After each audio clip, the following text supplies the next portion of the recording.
Are we on? I think we're on. Looks like we're on. Okay, hello. What is up, everybody? Ladies and gentlemen, boys and girls, how we doing? It is time. It's Thursday, 10 a.m. Central Time, so that means it's time for another Bookkeeping with Brian. So I'm Brian Humphrey, partner at Humphrey Bookkeeping LLC, along with, of course, our fearless leader, enrolled agent, my mother, Jackie Humphrey. I'm really excited for today's session. This is kind of like, I don't know, this is the part that I get excited about. Today we're going to learn how to read some reports, okay? Now, as always, before we get started, legal info. The information provided in this video is for educational purposes only and should not be considered as professional accounting, tax, or financial advice. Consult with a qualified professional regarding your specific situation before making any financial decisions. Humphrey Bookkeeping LLC, its partners and employees are not responsible for any actions taken based on this information. And just so everybody knows, we are those qualified professionals, so if you need to consult with someone and you don't have anyone else available, we're always here. So reach out to us if you need. Okay, so for this week, what I've done here is I've basically created a fictitious plumbing company. I call it Bob's Plumbing because we don't have any clients called Bob's Plumbing, so it's legal.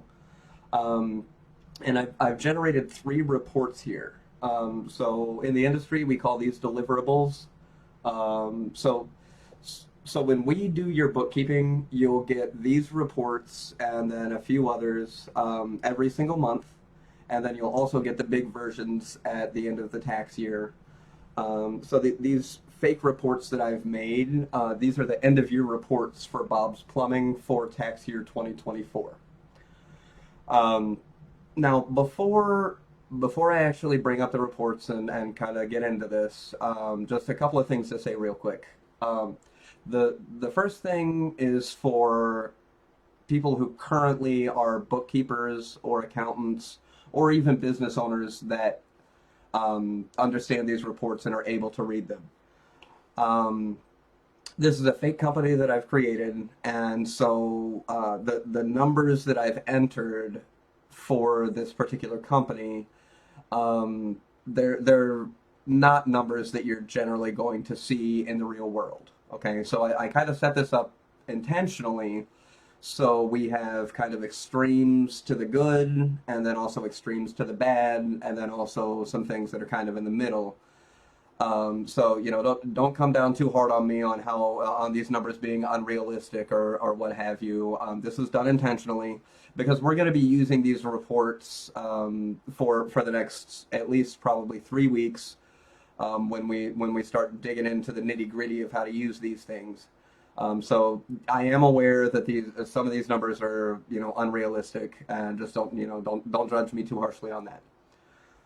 The second thing is for business owners that do not currently maybe know how to read the reports a little bit, but you're wanting to learn to get more efficient reading these reports.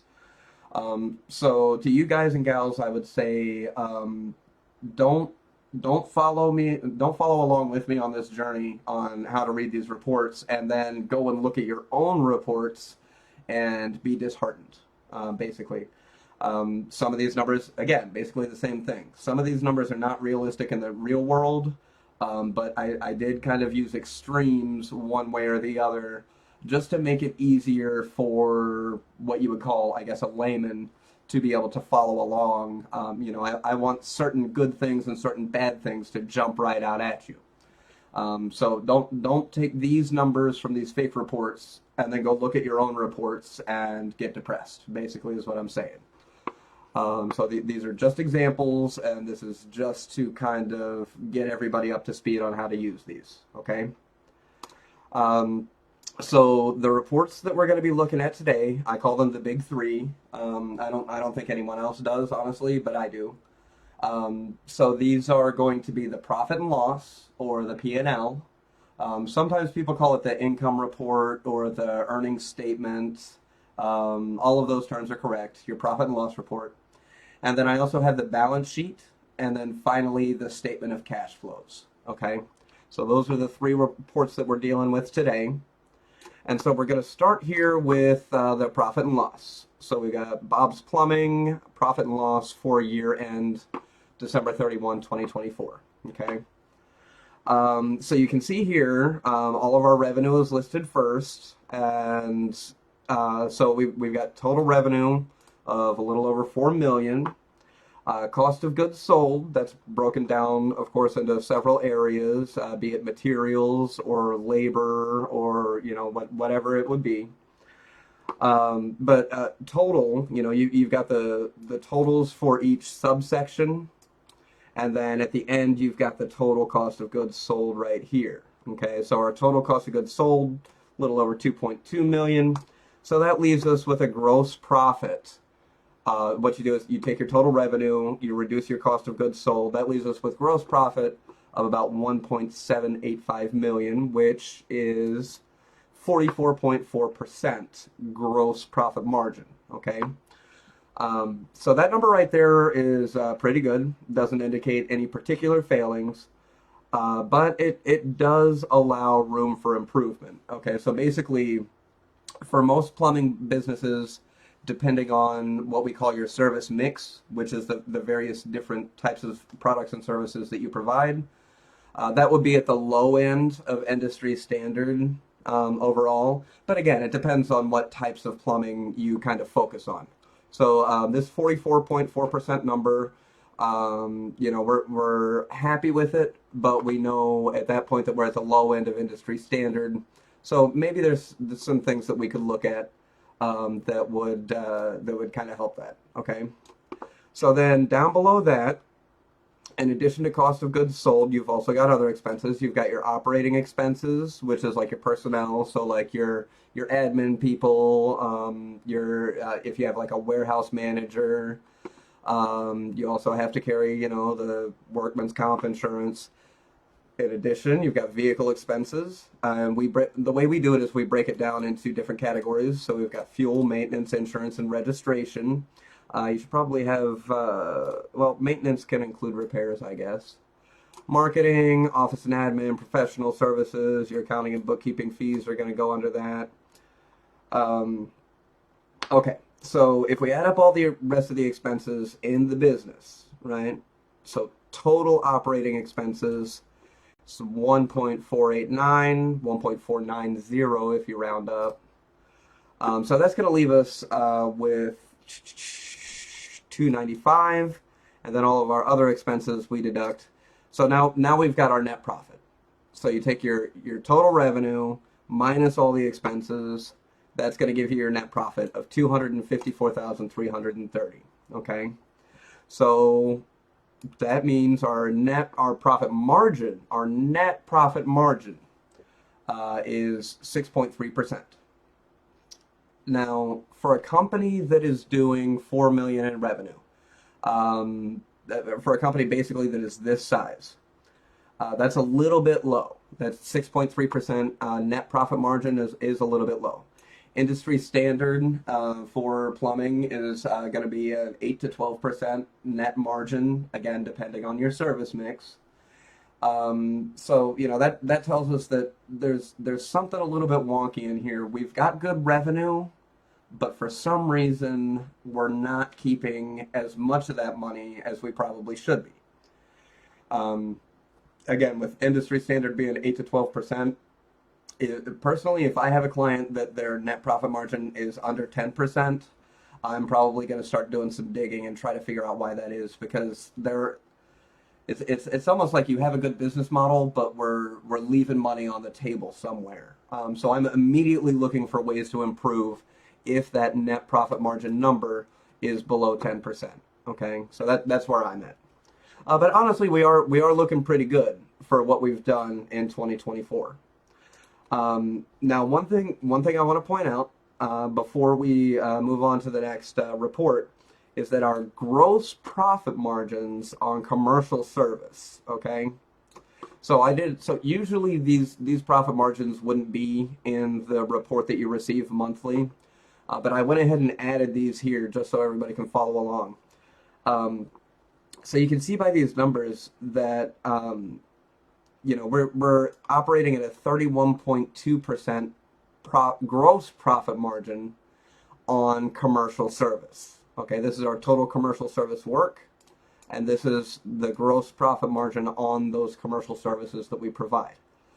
Now, if you look here, we can see that we're making 55% or better in every other area of our business except for commercial service. Okay, so basically what that tells us here is that there is opportunity to improve. So we're going to keep that in mind as we go through the rest of these reports. And all we know right now is that we are overperforming in many areas and we are underperforming in one particular area. Okay, we don't know why yet, but we know that we are underperforming on our commercial margins. Okay, so we're going to keep that in mind as we're going through these reports. Okay, so on to the balance sheet. All right, so the profit and loss, actually, let me go back to this, come back up to the top. So the profit and loss statement is for the year, the entire year that ended December 31st, 2024. So that's from January 1st to December 31st. So the profit and loss shows how you have performed, how your business has performed, I should say, over time. So if that's what the balance sheet shows, or the profit and loss report shows, the balance sheet kind of gives you like a current state of the business for a particular date.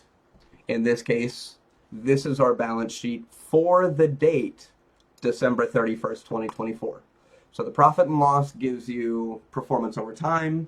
Balance sheet shows your current position on that particular day. Okay. Now, specifically, the balance sheet shows three fundamental elements that we did talk about in our very first session. So that's assets, so that's what your business owns, and then liabilities, what your business owes, and equity, the owner's stake in the business. And if you remember from the first video, the accounting equation is assets equals liabilities plus equity. Okay, so if we look at this here, we can see, if my mouse will start working, there we go. So liability, so your assets, your total assets, once we add everything up, 1.26 and a little bit of change. So our liabilities, total current liabilities, 374, total current liabilities, 752,750, plus our total equity, 507,260. Wouldn't you know it? It comes out to exactly 1.26 and some change, exactly the same number. So this is a perfectly balanced balance sheet, okay? So on the balance sheet, this is basically going to show you, let's see, hang on. Okay, so basically we're looking at a relatively healthy business here. Okay, so if we take our total equity, 507,000 and some change, and we divide that by our assets of about 1.26 million, we show an equity ratio here of 40.3%.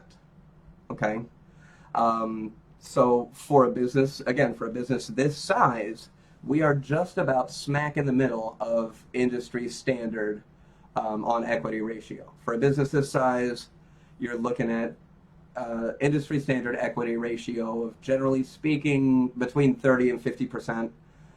Again, depending on service mix. So we're right smack in the middle here. So what that tells me is that we're in good shape if we would like to continue to remain average. Okay?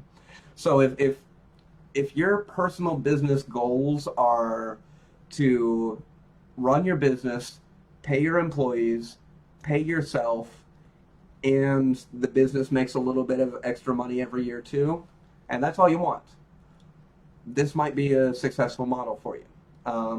Maybe you don't need to make any changes if you're not trying to grow.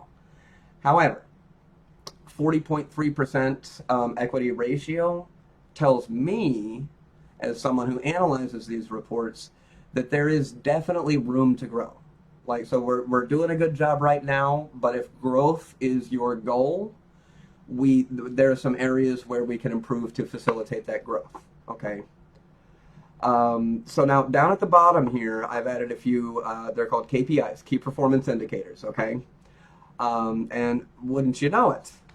So some of these things, just like the profit and loss report, these are pointing to we might have an issue in the areas of commercial service of our business, okay?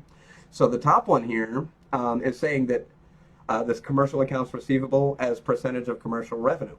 This is telling us that 14.6% of the work that we have done in commercial service this year, we have not been paid for.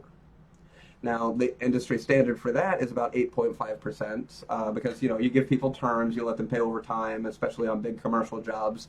But we seem to have an unusually high number for that particular metric. Okay, so we're doing a lot of commercial jobs, but we're not necessarily getting the cash from them. It also shows that we really don't, so this commercial bad debt allowance, 8%. And I'll show you the math on a different video, but basically what that's saying is that $11,000 of that money that we've already done the work for, we don't even expect to collect that, okay? And then down at this next one here, days sales outstanding, that's your DSO metric. It's taking us 53 days to get paid on these commercial accounts that we've completed work for. So it's taken us way too long here to get paid. Now, these metrics and what they mean for your business as far as potential problems, well, the explanations for those reasons at least, they're a little bit high level, they're super detailed, and it's a little bit too much for this session. But basically, it reinforces the idea that we got from the profit and loss report that we do need to do some investigation into the commercial service area of our business. Okay, so basically that we've confirmed now. All right, we saw a problem on this first report, and now this second report is kind of saying, yeah, you're probably right. You know, we do need to look into this. All right, so there's your balance sheet. Onto the statement of cash flows. Okay, so if the profit and loss shows performance over time, and then the balance sheet shows financial health on a specific date, then the statement of cash flows shows how cash was generated and also used during that period. Okay, and when I say during that period, statement of cash flows is for a period, so we've got it from January 1st until December 31st, 2024. So basically what this report does, the statement of cash flows, is it answers the question, where did the money come from, and then where did it go? Okay, so it's like your Cotton Eye Joe, I guess, report.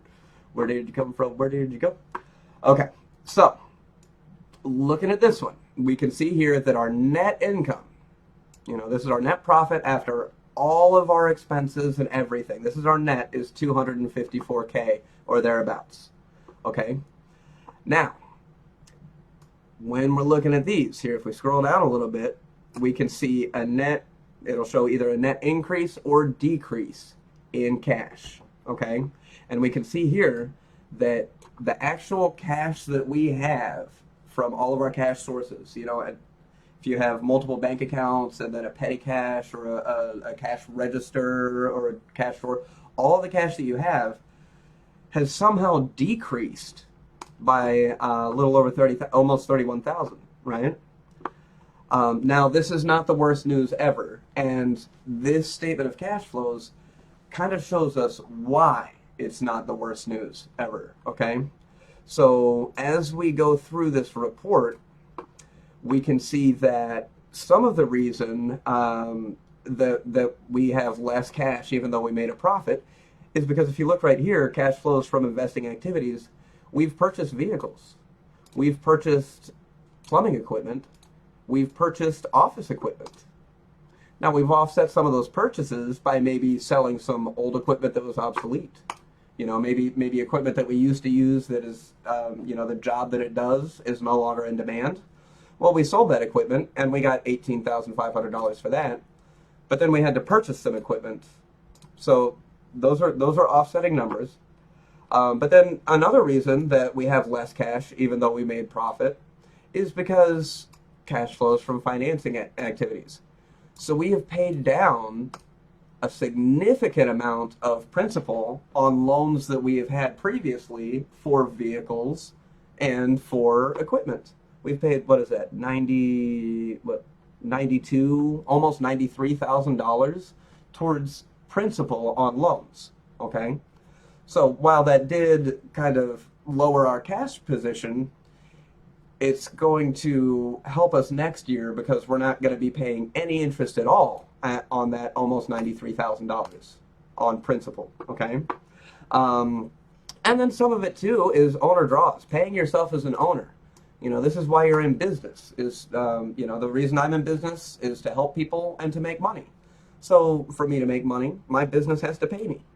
And so these are all necessary costs.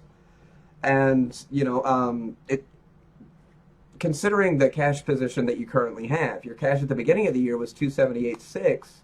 Your cash at the end of the year is $247,900. But you've made really large amounts of payments. That's why your cash flow dropped. And if you kind of look at the position that we're in right now, we're not in any type of like kind of danger zone in this particular point in time regarding our cash position. Okay, so yeah, we've got $254,000 profit.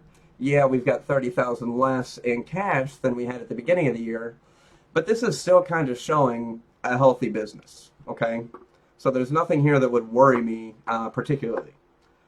Now, the notes that I've made, you know, the bottom part of these reports, you're usually not going to get. These are notes that I've made, okay? So if we look at the notes for this report, we can see a few interesting things that are, once again, centered around our commercial services. So, again, there's some level of detail that we don't really have time for on this one, but we will be using these same reports and these same numbers for Bob's Plumbing business over next week and over the next few weeks, okay? So when we get into how to figure these things up, we're going to be using these same numbers so they're not completely foreign to you. One detail I do want to point out today, though, is that we have had a $26,000 increase in accounts receivable for commercial services, okay? So that's $26,000 on top of what we already had to start the year. And then if we go to, let's see, where are we at here? If we look at, oh wait, I'm on.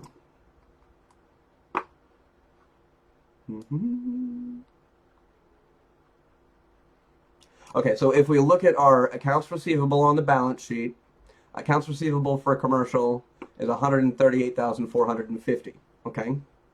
But from our statement of cash flows, we see that that's a $26,000 increase. So what that means is we started the year with people owing us money for commercial services, and that amount was somewhere around $111,000, $112,000. So we've done our work throughout the year in the commercial area. We've been paid probably a pretty good chunk of what that starting balance was, but we have not been paid for even more work this year than we were not yet paid for last year. Okay, so this is another problem that we'll work out probably in a couple of weeks. This, among other things, you know, if you take everything put together, we're seeing several areas where maybe the commercial service portion of our business warrants taking a good hard look and doing some math and figuring some things out. Okay, so that's basically your introduction to reports in a nutshell.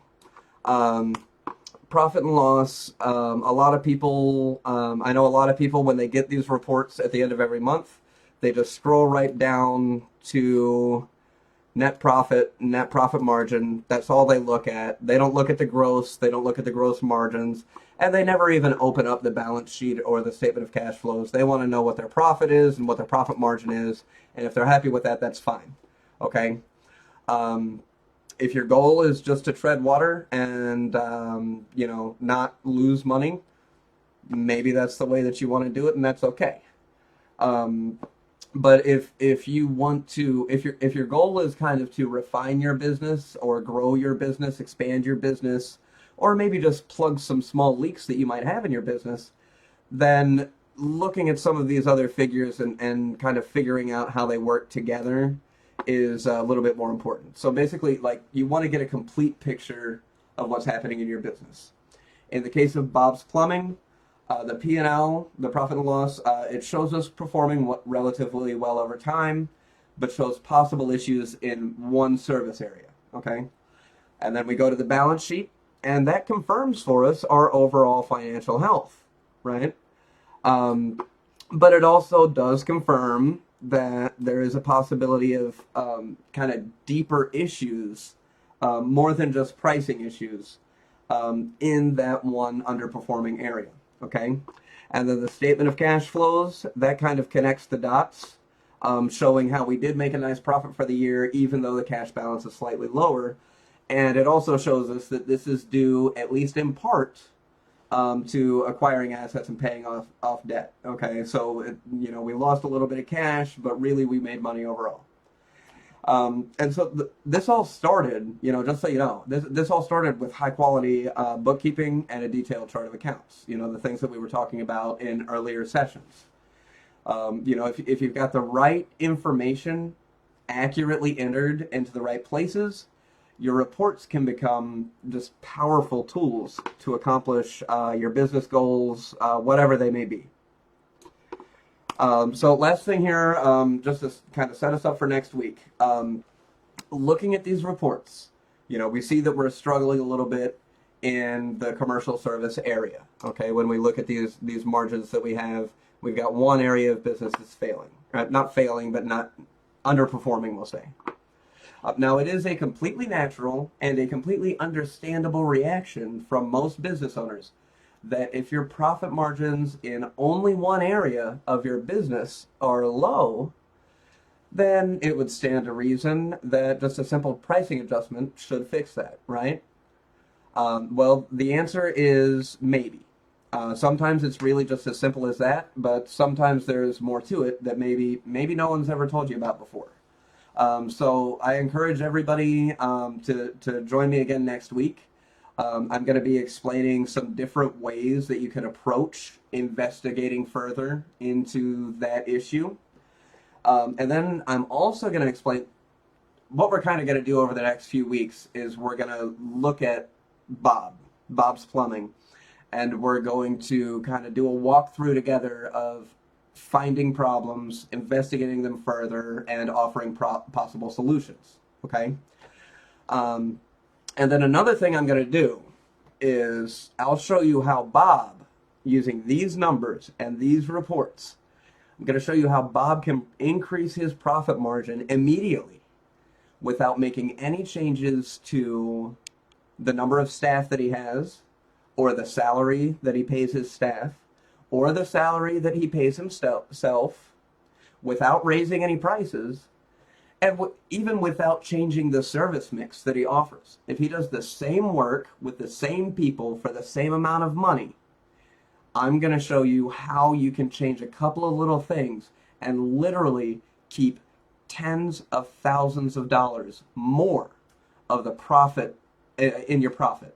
Instead of just having revenue that goes away and you've got a low profit margin, I'm going to show you how to keep that money in your bank account without changing any numbers as far as pricing or what you're paying people or even what you're paying yourself. Okay. Now I will say, I've said on a lot of these sessions that's a little bit too detailed. We're not going to go into that today. Next week, that is exactly what we're going to be doing. So when you join me next week, I want you to bring 3 things. I want you to bring your thinking cap, I want you to bring something to write with, and I want you to bring a calculator, because we're going to be using all of those, and it's going to be a whole lot of fun, okay?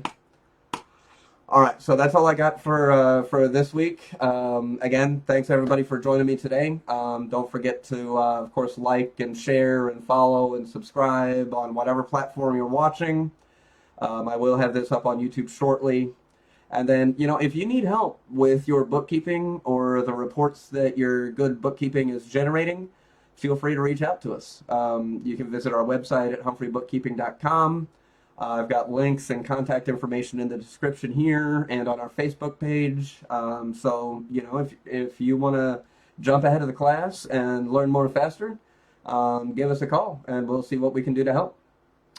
All right, everybody have a great rest of the week, and I will see you all right back here on Thursday.